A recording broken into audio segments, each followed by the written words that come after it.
Hello friends. एक question जो अक्सर मेरे सामने आजकल आता है क्लाइंट्स के थ्रू या लोगों के थ्रू कि मेरी जो जॉब थी, पास जॉब थी, वो कैश में थी, फॉरेन वर्क एक्सपीरियंस कैश में था, तो मैं उसको जस्टिफाई कैसे करूंगा? आईआरसीसी डायरेक्टली उसे रिजेक्ट तो नहीं कर देगी?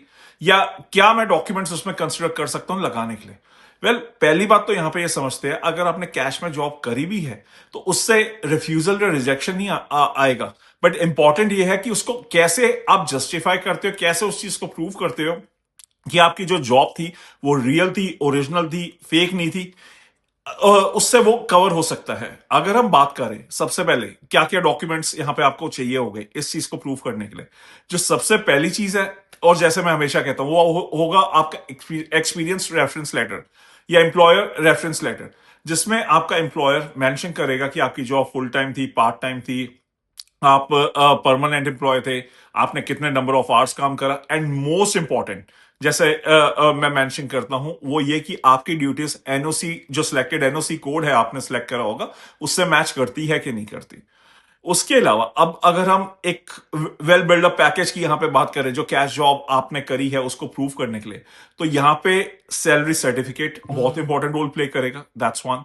उसके अलावा अगर पे स्लिप्स वगैरह है वो बहुत इंपॉर्टेंट रोल प्ले करेगी। अगर कुछ पार्शियल भी पेमेंट आपके अकाउंट में आई है तो आप उसको भी इंक्लूड कर सकते हो। फिर आपकी कंपनी आपको, कंपनी के ऑफिशियल ईमेल एड्रेस है, आपका एचआर या सुपरवाइजर जो भी हेड पोजीशन पे है, वो आपको ईमेल करे और कंफर्म करे कि आपकी जो पेमेंट थी वो कैश में थी और आपने इस टेन्योर से इस टेन्योर में काम करा था। उसके अलावा उसके अलावा आपको एक लेटर ऑफ एक्सप्लेनेशन लगाने की भी इसमें बहुत ज्यादा जरूरत है। लेटर ऑफ एक्सप्लेनेशन इसलिए ताकि आप इसको प्रूव कर सको, या ऐसे कहूं कि इसे एक्सप्लेन कर सको कि जॉब ये कैश में थी और इस चीज को जस्टिफाई करने के लिए ये सारे डॉक्यूमेंट्स मेरे पास है। उसके अलावा आप अपना जो टैक्स डॉक्यूमेंट्स है, अगर फाइनेंशियल ईयर खत्म हो गया या जितने भी फाइनेंशियल ईयर खत्म हो गए, सपोज आपने एक साल से ज्यादा काम करा है और उसके बीच में एक फाइनेंशियल ईयर आता है, तो उस फाइनेंशियल ईयर की अगर आपके पास टैक्स डॉक्यूमेंट्स भी है तो वो भी साथ में इंक्लूड करना आपके लिए बेनिफिशियल रहेगा।